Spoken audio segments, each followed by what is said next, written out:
Second ப்ரோமோல பார்த்தீங்கன்னா, விசித்ராக்கும், நம்ம அர்ச்சனாக்கும் பயங்கரமா ஒரு ஃபைட் நடக்க மாரி இருக்கும். ஏற்கனவே இத பத்தி ஒரு வீடியோ போட்டிருக்கேன். இந்த 24 ஹவர்ஸ்ல இது என்ன ஃபைட்டு, எதுக்காக நடந்துச்சு அப்படின்னு சொல்லிட்டு. இருந்தாலும் இப்பவும் சொல்றேன். அது என்ன அப்படின்னு பார்த்தீங்கன்னா, பிக் பாஸ் வீட்டுக்குள்ள காலையிலேயே ஒரு மார்னிங் ஆக்டிவிட்டி டாஸ்க் ஒண்ணு குடுத்துருப்பாங்க.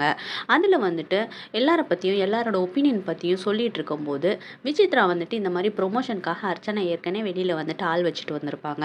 டைரிலாம் போட்டு நோட் பண்ணி வச்சுட்டு வந்திருப்பாங்க. வீடியோஸ்லாம் ரெடி பண்ணியிருப்பாங்க. அவங்க ப்ரொமோஷனுக்காக எல்லாமே ரெடி பண்ணி வச்சுட்டு தான் வந்திருப்பாங்க அப்படிங்கிற மாதிரி சாதாரணமா சொன்னாங்க. அது மட்டும் இல்லாம நம்ம தினேஷ், விஜய் வர்மா, மணி எல்லாருமே இந்த ஒரு டாப்பிக்க பத்தி பேசியிருப்பாங்க. ஆனா நம்ம அர்ச்சனாக்கு விசித்ரா சொன்னது ரொம்ப ஹர்ட் ஆயிடுச்சு அப்படின்ற மாதிரி வந்துட்டு யோசிச்சு, அவங்க கிட்ட தனியா போய் சண்டை போட்டுட்டு இருப்பாங்க. அவங்க மத்தவங்க எல்லாம் சொல்றதெல்லாம் விடுங்க மேம். நீங்க ஏன் என்ன பத்தி அப்படி சொன்னீங்க?